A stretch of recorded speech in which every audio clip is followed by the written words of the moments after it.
जय हिंद दोस्तों आज का ये वीडियो मुझे स्पेशली उन लोगों के लिए बनाना पड़ा जो लोग काफ़ी क्वेश्चन मेरे ऊपर उठा रहे हैं। कई लोग कह रहे हैं कि कभी मैंने एग्ज़ाम नहीं दिया होगा या फिर इनको नहीं पता या कट ऑफ इतना बता रही है नॉनसेंस। देखिए, जो भी कट ऑफ की बात है, पहली बात कि ये मेरा पर्सनल एनालिसिस है।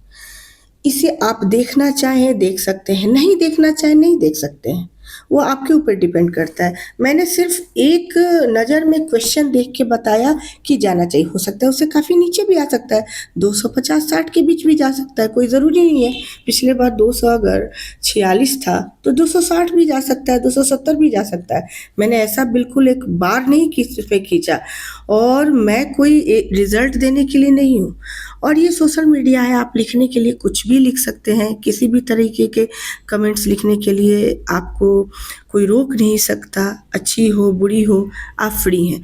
और जहाँ तक रही मेरी जानकारी, मेरे नॉलेज के सवाल, तो मेरे और भी वीडियोस आते हैं मैपिंग पे, बहुत सारी वीडियोस है। जेपीएससी में भी के लिए भी मैंने काफ़ी वीडियोस बनाए थे स्टार्टिंग में।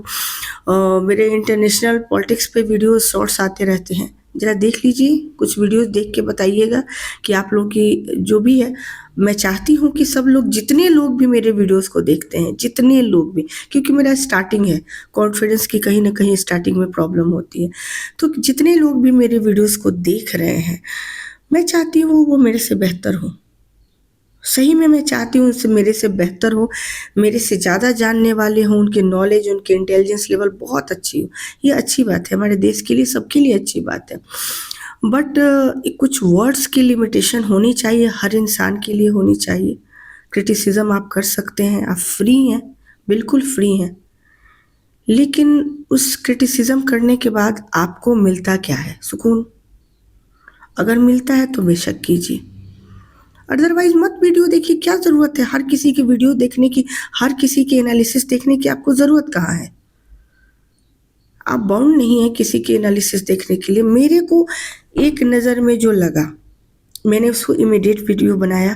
एक नज़र में मुझे लगा कि सेकंड पेपर में चूँकि योजनाओं से बहुत सारे क्वेश्चन थे, तो वहाँ ऐसे क्वेश्चन में होता क्या है ना कि बहुत सारे जब फैक्ट्स होते हैं, बहुत सारे डेटाज़ होते हैं, तो उसमें थोड़ी-सी प्रॉब्लम हो जाती है।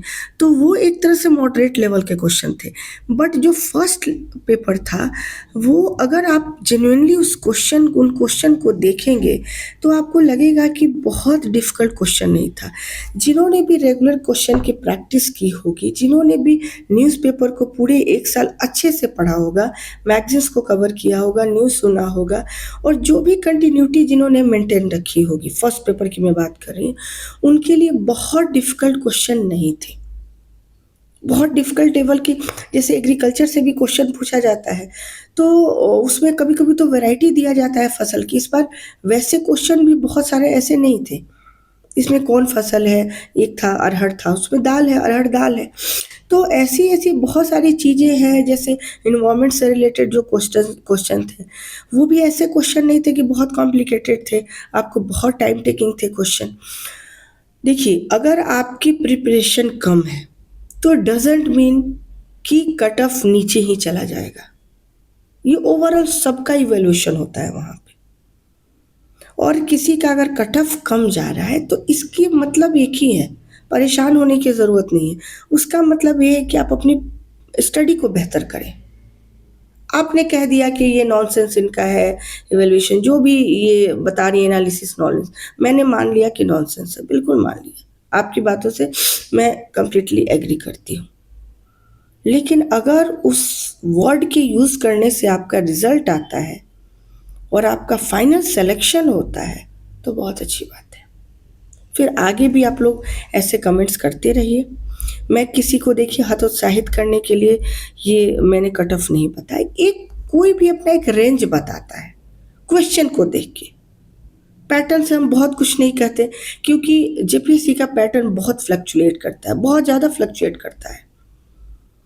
वहाँ के क्वेश्चन की आप देखेंगे स्टैंडर्ड को भी बहुत ज़्यादा फ्लक्चुएट होते हुए देखेंगे। जिन्होंने खुद जो टेस्ट सीरीज जिन्होंने ज्वाइन किया था, आप देखेंगे बहुत ज़्यादा क्वेश्चन वहाँ से भी नहीं पूछे जाते, रैंडम क्वेश्चन आते हैं।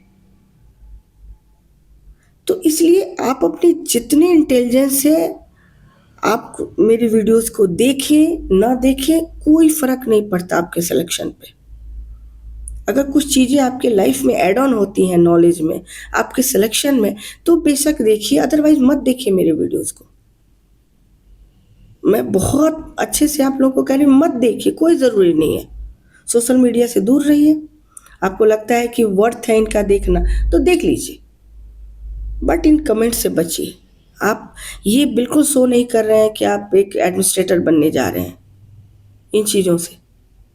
अगर गलत हुआ प्रेडिक्शन तो प्रेडिक्शन है। मैंने कहा कि मैं गारंटी दे के कहती हूँ कि 270 280 आना चाहिए, 290 आना चाहिए, नहीं। क्वेश्चन पेपर देख के जो लगा, कई के सुना है कि आंसर भी जो बहुत सारे गलत दिए जाए, तो ठीक है, जब फाइनल आंसर की आएगा आप देख लेंगे। लेकिन किसी के लिए उतना टाइम वेस्ट मत कीजिए कि किसी को ऐसे कमेंट करना ज़रूरी लगे आपको। आपके पास इतना टाइम, अगर रियली में आप प्रिपरेशन कर रहे हैं सीरियसली, तो आपके पास इतना टाइम तो बिल्कुल नहीं होना चाहिए कि आपको ऐसे कमेंट्स करने की ज़रूरत पड़े। आगे आप सबकी मर्ज़ी, लेकिन मैं कहूँगी जितना फ़ोकस आप कमेंट्स पे कर रहे हैं, उतना प्लीज़ फ़ोकस अपने स्टडी पे। मेरे जो भी मैंने दिया है आपको कि इतना कट ऑफ आने वाला आ सकता है, नहीं आ सकता, वो मेरी खुद की है। मैंने बताया है, मैंने कितनी बार एग्ज़ाम दिया है, नहीं दिया है, कभी पता चल जाएगा आपको। वेट कीजिए, इतनी जल्दी भी क्या है। वेट करने में कोई प्रॉब्लम नहीं होनी चाहिए, पेशेंस रखिए, आपको सब कुछ पता चल जाएगा।